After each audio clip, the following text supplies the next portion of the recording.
This is the first of a video series on truths for hard times. Thoughts and ideas and quotations that perhaps can help us get through adversity. I'm Dr. Craig Chalquist, and I want to talk a bit about hope. There's a lot of misunderstanding about hope, and for context, hope helped me get through a violent childhood. There was domestic violence at home. And oftentimes reading stories or seeing films about hopeful futures gave me something to work towards, something to survive toward. I kept thinking, there's got to be something better than this. This stuff I'm going through right now, this violence, it must be temporary. I'll get through it eventually if I just survive it and stay strong and get through. And the images of how things could be helped hold me together. So hope is sometimes dismissed, especially by intellectuals, as this kind of denial, or it takes us away from where we are, as James Hillman used to say. I knew Hillman, I appreciate his work, but this is one area where I squarely disagree with him. He didn't grow up in adversity, and it shows.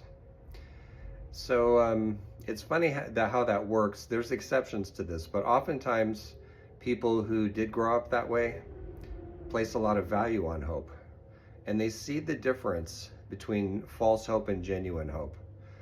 And that's something that I think is useful to know. Whereas people who haven't gone through a lot of losses oftentimes think of hope as some sort of an add-on or a luxury. But genuine hope is more about reaching for the future, trying to stay strong in order to get there, daring to have visions of what it is and to share those with receptive people. The false kind is more passive hope. It's more like the child position psychologically. Oh, the higher ups, or the people who know what they're doing or whatever, the authorities will fix this for us. That's false hope.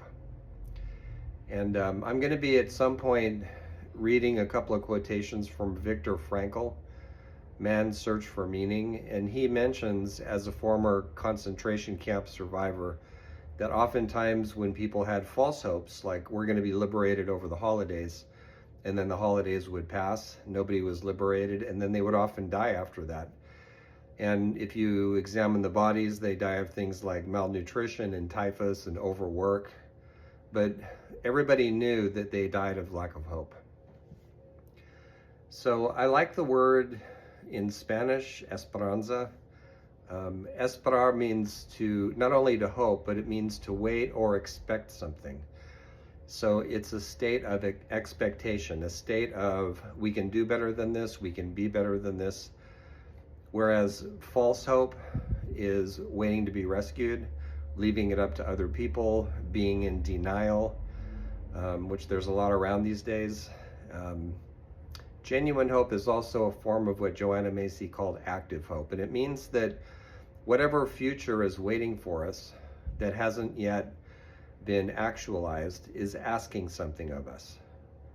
That the better life that we hope for, the better life that we can imagine for ourselves and other people, is calling out to us.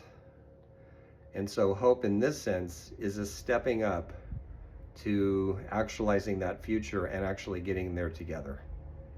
And in that sense, I think hope is very useful.